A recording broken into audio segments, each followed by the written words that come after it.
Thanks, Jim. Justin Stone here again from EliteBaseball.tv. This time of year, we're starting to prep for games.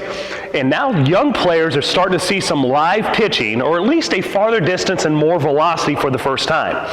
I tell every player, expect to feel a little uncomfortable at first when you're seeing live pitching, especially in a cage where you feel like you have a little bit of a tunnel vision, and every flaw that you have in your swing at this point is going to be magnified. So with added distance and added velocity becomes less margin and room for error.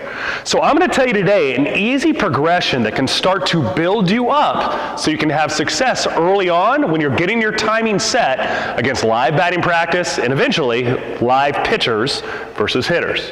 And the first thing that I go back to that ruins the mechanics that you've been working on all off season is tempo.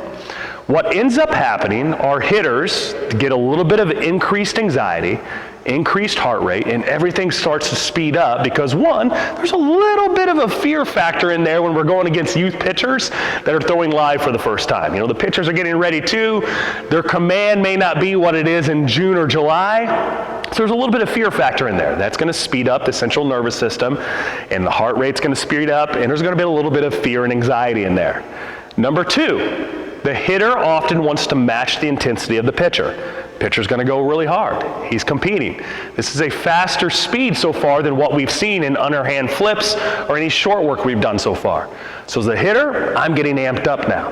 And I say, okay, I'm going to match the intensity of the pitcher. I'm going to go harder myself. What ends up happening now is we have increased heart rate, increased effort, and we ruin tempo. Tempo is the number one thing that you're probably working on in a training situation, whether you realize it or not, that's going to lead to good mechanics. The body has to be under control in a slow, smooth pace in the load stride mechanism.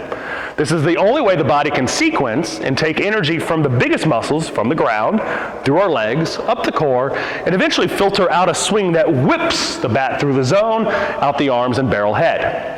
So if we end up going really fast, the tempo is ruined. And the best case scenario here is we have what's called a one-piece swing, where the body just rotates open like an open and closing door, all in one piece. Worst case scenario is you fire from the top first.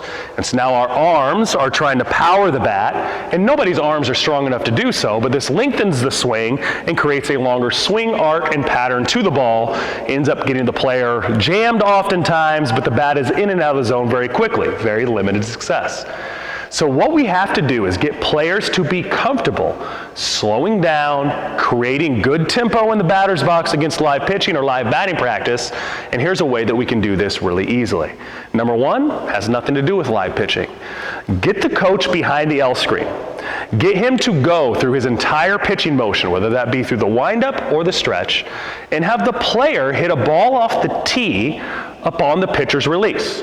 Now the coach needs to be behind the L screen still for protection, but as he releases the ball, the hitter should have his forward advance matching up with pitcher release. The coach or person behind the L screen can give feedback then whether you are on time, late, or maybe even too early.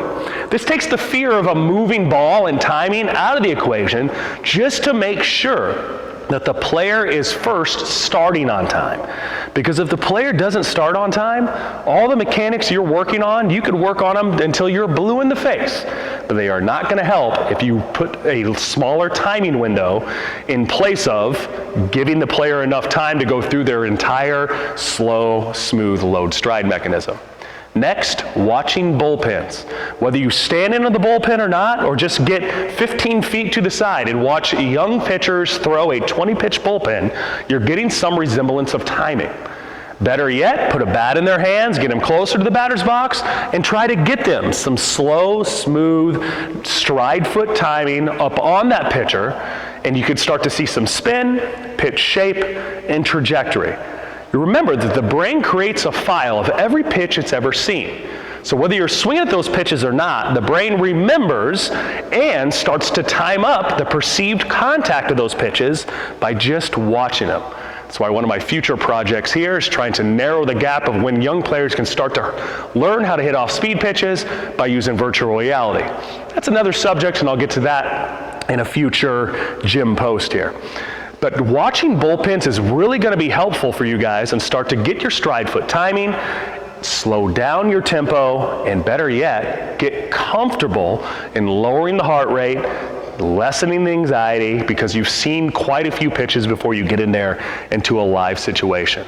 Those are some things that I really like, that I think once you step in the batter's box by doing those two things first, will give you easier success, let you breathe easier, control the tempo, and now finally you can take the swing you've been training with all off season into a competition setting.